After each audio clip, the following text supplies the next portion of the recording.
Velkomin á Vesturlandið. Í kvöld ætlum við að kíkja með ykkur í Hallgrímskirkju í Hvalfjarðarsveit. Við hittum áttræðan göngugarp í Stykkishólmi og heyrum svo hvað fyrirtækið Sansa.is á Akranesi að gera. En byrjum í Auðarskóla í Dalabyggð. Gjöru svo vel. Auðarskóli í Búðardal samsettur leik-, grunn- og tónlistarskóli. Ég held að það sé óhætt að segja að samvinna sé lykilatriði gegnum allt starfið, hvort sem það snýr að nemendum eða kennurum. Mikil áhersla á teymisvinnu sem á hver og einn fá að blómstra á sínum forsendum. Segðu mér aðeins betur frá teymisvinnunni sem innan veggja skólans. Við vinnum svolítið mikið saman 2 til 4 í hópum, kennarar og starfsmenn, og það samkennsla í yngstu deild, miðdeild og unglingadeild, og ég að vinna í miðdeildinni og við erum 2 þar, og við skiptum með okkur umsjón með nemendum og skiptum með okkur fögum. Sumt kennum við saman, sumt kennum við sitt hvora lagi. Og eins og í miðstigið þar sem við erum með 3 árgang undir, 5., 7., 7., að það var mjög algengt að í hverjum á einum tíma þá erum við með 3 til 6 verkefni í gangi einu og krakkarnir vinna svona eftir því sem að þau geta og hafa áhuga til. Þannig að það dreifður aldur í sömu kennslustund? Já, það dreifður aldur og jafnvel dreifð fög. Það gæti verið krakkar í íslensku í einum hóp og starffræði í öðrum hóp á sama tíma. Og það getur verið 50 að vinna með 7. bekk og 70 að vinna með 7. og hvernig sem bara. Hver ávinningurinn af því að haga þessu svona? Það náttúrulega að því við erum fámenni skóli, að þá fáum við stærri nemendahópa sem að þá mynda betri tengsl innan hópsins. Og við höfum líka þá möguleika á að skipta alls konar upp. Það líka kostur að þau átta sig á því að þau hafa sterkir misjöfnum hlutum. Þú getur alveg leyft þér að spyrja einhvern sem yngri hjálp í íslensku, svo getur þú hjálpa honum kannski í stærðfræði seinna eða samfélagsfræði eða einhverju svoleiðis. Þetta svona, og svo náttúrulega líka að því við erum að vinna saman, og þá verður maður ekki eins mikið eyland í undirbúningi og hefur meira yfirsýn yfir nemendurna saman. Foreldrarnir geta valið hvort kennarar þau tala við eða báða, hvernig sem Þannig að ávinningurinn líka hjá ykkur kennurum, ekki síst? Já, hann hjá okkur.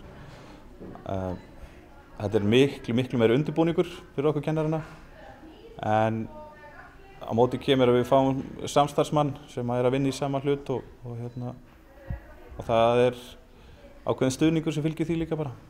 Finnst ykkur þetta skemmtilegra heldur en svona venjuleg stundaskrá? Já. Hvað svona skemmtilegra við þetta? Þetta bara miklu skemmtilegra. Svona eins og áhugasviðsvalið komið og það var ekki fyrra svoleiðis. Áhugasviðsvalið? Já, það svona það sem maður fær bara læra áhugann sinn og gerir bara eitthvað áhugann sinn. En ekkert skrítið að vera ekki bara með sínum aldri í tíma? Nei, ekki. Allt í lagi bara, það allt í lagi þó sé yngri eða eldri nemendur eða eitthvað? Já. Hvað svona ykkar, hvað svona skemmtilegast? Hvað áhugasviðið ykkar? Já, það smíði en það ekki hægt út af því að... Mikið fótbolti. Já. En það nú stundatöflu? Nei. En maður getur í áhugasviðsvali þá megum við ráða hvað við gerum og svona. Við getum farið í fótbolta en þá erum við ekki bara að leika okkur í fótbolta, þá þurfum við að... Frímínútur! Já. Það að koma frímínútur. Ég ætla að tala við ykkur alla frímínúturna. Hvernig líst ykkur á það? Já, ég til í það. Já, og hvað segirðu? Hvað skemmtilegast? Fótbolti og smíði. Já, ég segi fótbolti. Fótbolti? Já, fótbolti og smíði. Er ekki starffræði skemmtilegri? Nei. Stundum getur hún verið alveg ágæt en hún skemmtileg og stundum... Maður verður bara svo pirraður. Já, maður verður svo pirraður á henni.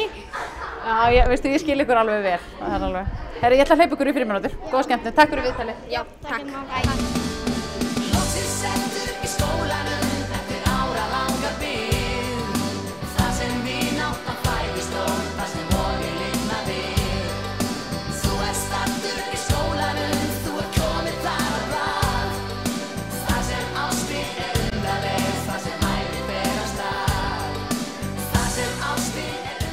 eru leik- og grunnskólinn svona í ofboðslegri samvinnu.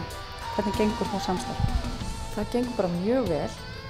Við erum með elsta árganginn okkar í leikskólanum sem fer einu sinni í viku yfir í grunnskólan og þar vinna saman einn kennari héðan og einn kennari frá fyrsta bekk í grunnskólanum og það skipulagt bara allt fram í tíman og gengur svona cirka frá miðjum september og fram í maí. Þetta fer ágætlega saman að hafa þetta svona, ekki einhverjir þættir sem eru ákveðin hagræðing og jafnvel bara svolítið gróði í?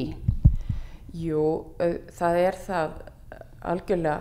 Á ég kannski við svona félagslega gróða, ekki peningalega? Nei, það akkurat máli. Við erum auðvitað með nokkuð markmið í huga þegar við erum að gera þetta svona. Og það fyrst og fremst kannski að venjast grunnskólanum. Þetta auðvitað markmið sem allir hafa í brúum bilið á milli leikskóla og grunnskóla. Það sem sagt að venjast umhverfinu, þessu nýja umhverfi. Vinirnir þeirra sem fóru í fyrsta bekk, þeir sakna, leikskólakrakkarnir sakna þeirra auðvitað oft og finnst líka mjög gaman að hitta þá bara vinatengslana vegna. Þannig að það líka eitt af markmiðunum. Og svo það auðvitað þessi kannski kennslufræðilegi að þeir svona, skólist kannski svolítið til, þó það sé nú reyndar ekki aðalmálið. Hagræðingin líka svo að nemendur í fyrsta bekk, þeir fá líka áfram kannski svona að vinna með leikinn sem kannski ekki eitt af aðalmarkmiðum grunnskóla en það vissulega í leikskóla. Þannig að þetta gengur alveg á báða vegu. Og svo auðvitað líka bara samstarf og kynni kennara, þannig að kennararnir geti líka unnið saman.